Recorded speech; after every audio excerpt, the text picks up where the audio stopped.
Hey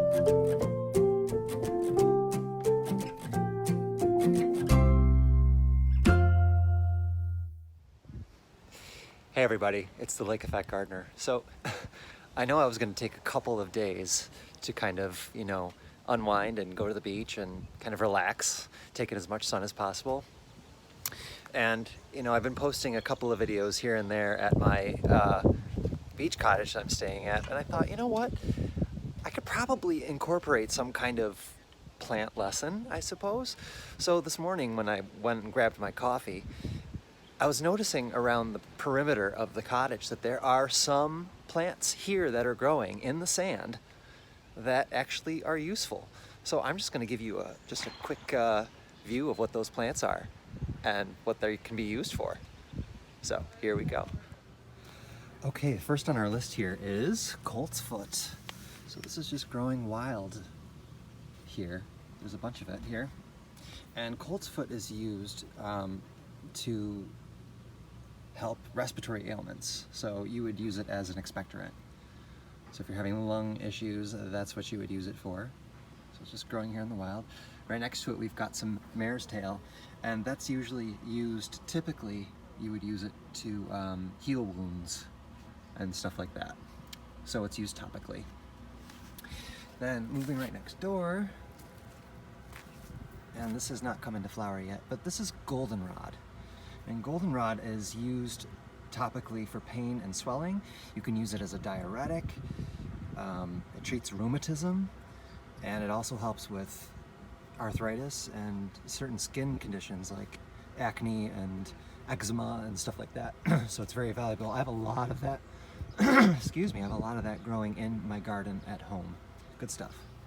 I'm gonna swing you over this way. This is all growing out of sand, can you believe it? Now we have some mugwort growing here, and this is North American mugwort, and this is good for promoting circulation, okay? You can also use it as a sedative, and it helps to aid in digestion as well, okay? And there's one more plant that I wanted to show you over here, which is one of my favorite plants.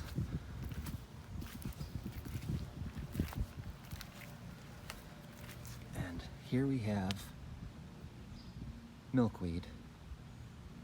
And although the Native Americans used to use milkweed to treat skin ailments, and I believe they also used it like to treat dysentery and whatnot, we North Americans know this plant very well because this is the host plant of the monarch butterfly, and they particularly love this plant. You can see the blooms on here are just gorgeous.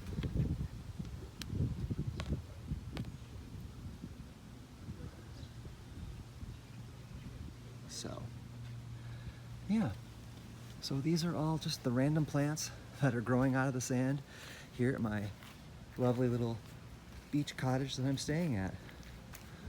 So, plants are everywhere, my friends, and you can use them.